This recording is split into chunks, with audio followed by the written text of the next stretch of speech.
초전도체. 요즘 뉴스에서 많이 들어보셨을 텐데요. 전기저항이 0ohm이 되는 초전도 현상과 마이스너 효과가 일어나는 물질을 가리킵니다. 쉽게 설명드리자면 전기저항 없이 전류가 빠르게 흐르기 때문에 발열 없이 전기 효율이 극대화된 물질을 말하는데요. 여기서 가장 중요한 것이 바로 마이스너 효과입니다. 초전도체의 대표적인 현상이죠. 마이스너 효과는 물질이 초전도 상태로 전이되면서 물질이 내부에 침투해 있던 자기장이 외부로 밀려나는 현상을 말하는데요. 초전도 현상이 나타날 때 외부에서 자기장을 가하면 초전도체가 이를 밀어내는 것이죠. 이 효과를 이용한 대표적인 것이 바로 자기부상 열차입니다. 이렇듯 우리가 인지하기 어렵지만 초전도체는 인류의 삶에 널리 쓰이고 있습니다. 우리가 병원에서 흔히 볼 수 있는 MRI 역시 이러한 현상을 이용해 만든 의료 장비입니다. 지금까지의 초전도체는 극저온에서만 발생하기 때문에 MRI를 작동시키기 위해서는 액체 헬륨을 냉각시켜야 했습니다. 여기서 문제가 발생하는데요. 액체 헬륨을 냉각시키기 위해서는 상당한 비용이 발생합니다.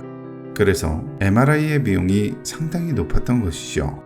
하지만 이러한 상황을 완전히 뒤집을 연구가 대한민국 연구진에 의해 발표되었습니다.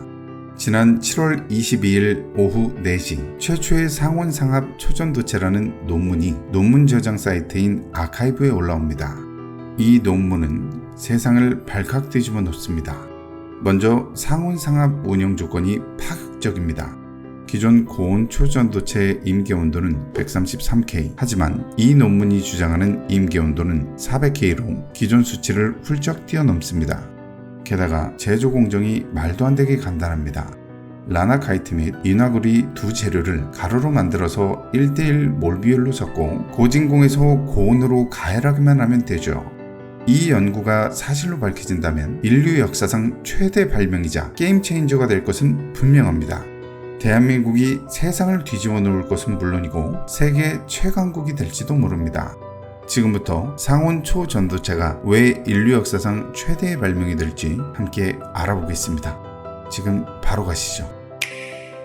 상온 초전도체가 상용화된다면 우리의 삶을 송두리째 바꿔줄 겁니다. 새로운 미래가 열린다고 해도 과언이 아니죠. 가장 먼저 바뀌는 것은 의료 분야입니다. 현재 초전도체 상업비용의 4분의 3은 MRI에 집중되어 있습니다.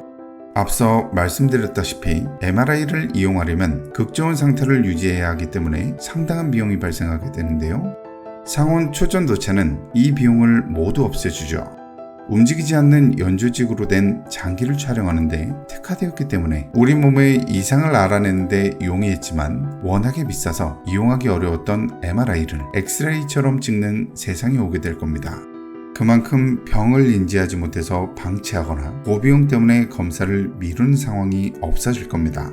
다음으로는 교통 분야입니다. 상온 초전도체는 자기부상 열차를 상용화시킬 겁니다. 자기부상 열차란 궤도와 열차 사이를 전자기력에 의한 반발력으로 띄우고 추진시키는 차량을 말하는데요. 기존의 차량이 바퀴와 레일 간 점착력의 함수로 구동했다면 자기부상 열차는 바퀴가 없기 때문에 기존과는 비교가 안 되는 속도와 안정성으로 사람과 화물을 이동 가능하게 해줍니다. 즉, 나는 열차라고 할 수 있는 것이죠. 자기부상 열차는 기존 방식과는 차원이 다릅니다. 레일과의 마찰이 없기 때문에 조용하고 290km/h 정도는 가볍게 돌파하고 마찰력이 없기 때문에 안락하고 쾌적하죠. 앞으로의 인류는 위치에 구애받지 않고 어디든 빠른 시간 안에 갈 수 있는 생활을 할 겁니다. 진정한 미래 인류가 되는 것이죠.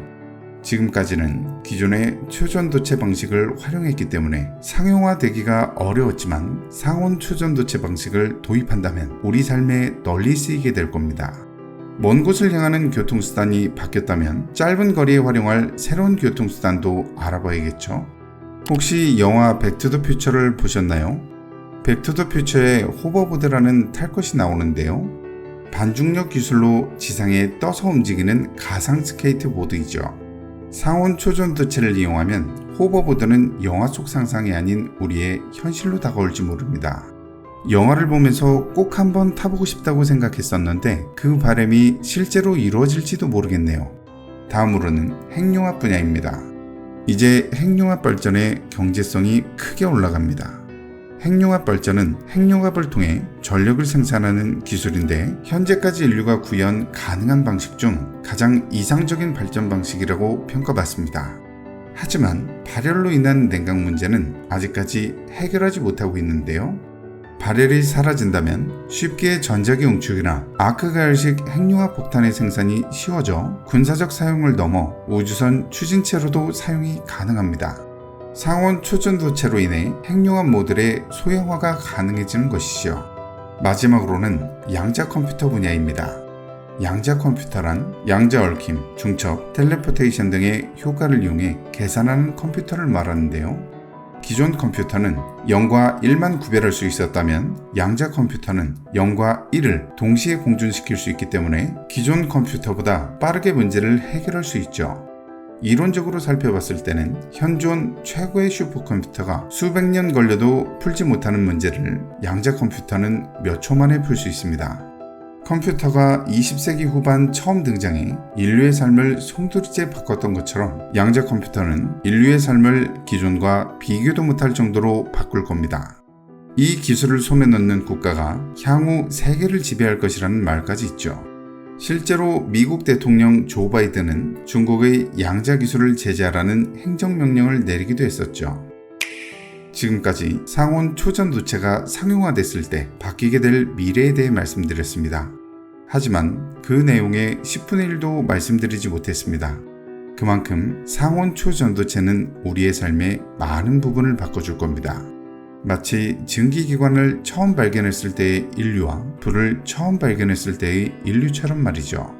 하지만 회의적인 의견도 많은 게 사실입니다. 하지만 저는 대한민국을 믿습니다. 척박한 산간 지역에서 좁은 국토에서 과학기술의 눈부신 발전을 이뤄내고 산업의 발전을 이룩한 대한민국을 말이죠. 언젠가 상온 초전도체가 상용화되는 그날에 여러분과 함께 하기를 바라며 오늘의 영상 마치겠습니다. 좋아요와 구독은 영상 제작에 큰 힘이 됩니다. 시청해주셔서 정말 감사합니다.